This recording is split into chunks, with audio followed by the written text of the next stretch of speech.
Good morning, folks, and welcome back to Almus Market Mornings.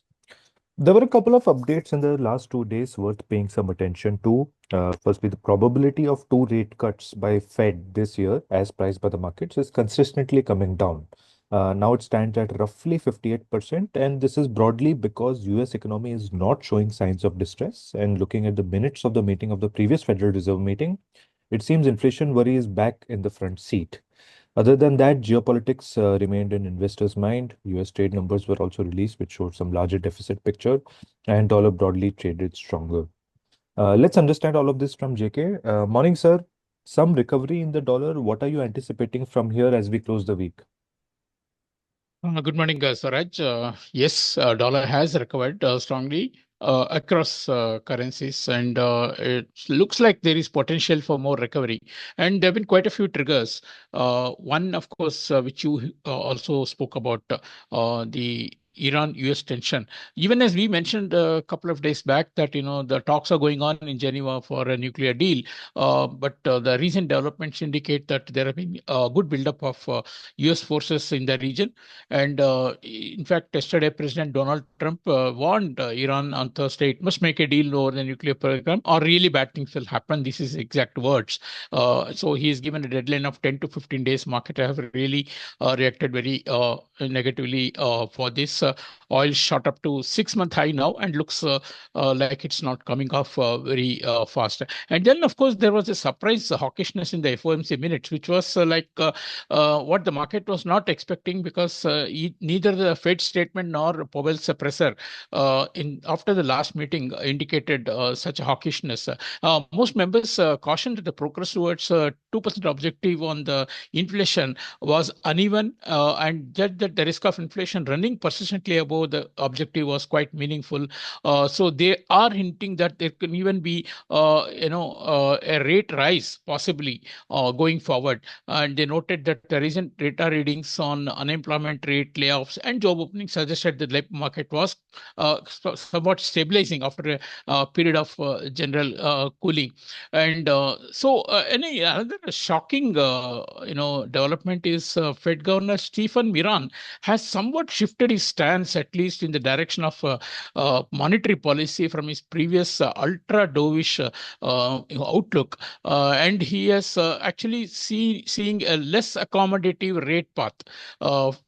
He was one who was advocating for deep rate cuts, and the according to him, the recent data have reflected a stronger economy than he had expected. So all this actually have led to the dollar rising, although yields have not risen much. Perhaps the yields are reacting more to the softness in the asset markets. In fact, there was also a news about one of the private credit firms in the US, which has actually permanently halted redemption. So it's called the Blue Owl Capital Corporation. It's not a small firm, although market is not too much weighed on this news, but the firm is actually managing about 307 billion of assets. So all in all, there is a sense of asset markets, particularly the risk assets, not doing so well, and then the yields somewhat not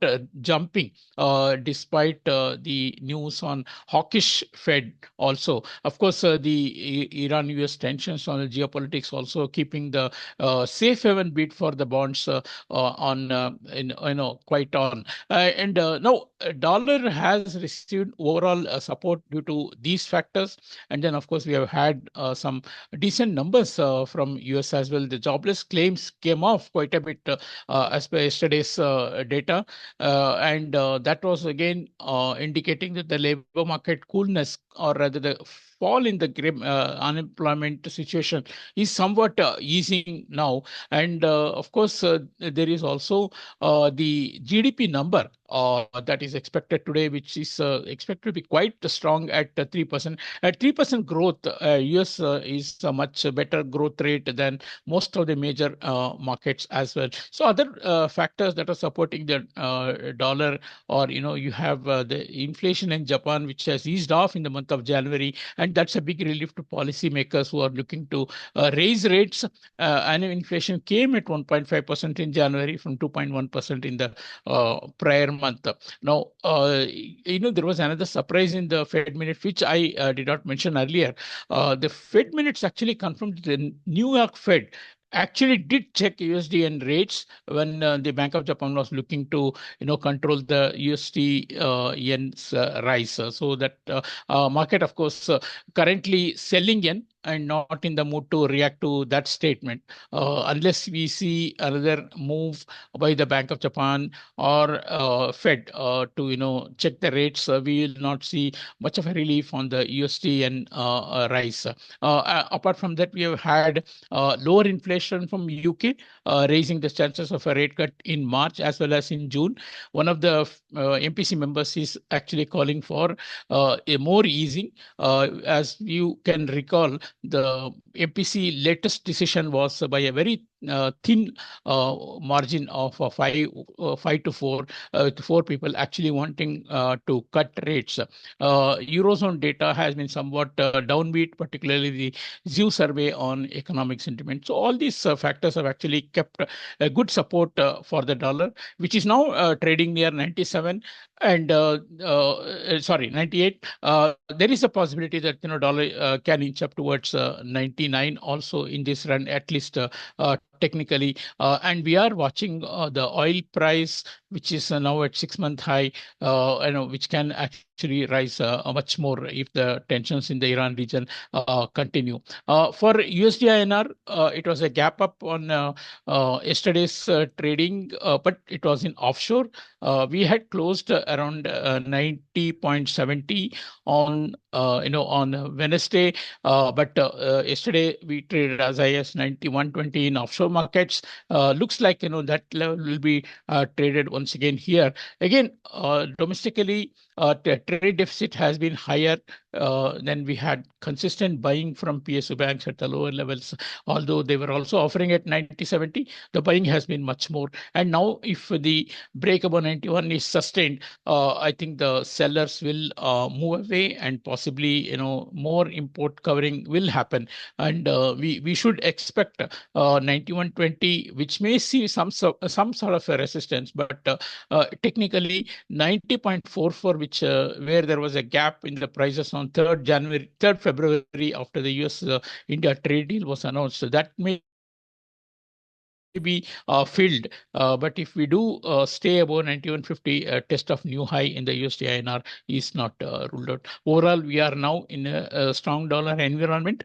It might be considered as a corrective rally in the dollar after the steep fall it has seen from last year. However, we have to keep our mind open on the extent to which this up move can happen. Thank you. Thank you, Jake. And yes, the broad theme is that dollar is once again strengthening. Dollar index trades near 98. In this run, can see towards a move towards 99. Oil prices are at 6-month high. There's a lot of tension in the US-Iran region, as JK has already covered. Interestingly, Fed minutes quite hawkish as compared to when the actual press conference was there, Chair Powell's presser. Fed minutes showing a much more hawkish picture, and that's sort of reducing the rate cut probabilities. And interestingly, Fed Governor Miran has also shifted his stance in monetary policy from his previous ultra dovish path. Now he thinks there is limited scope of easing as the economy remains quite strong. So yes, we continue to track all these themes. We'll keep you updated, and that's it from us today. Have a very good weekend. We'll catch up on Monday with the fresh round of updates.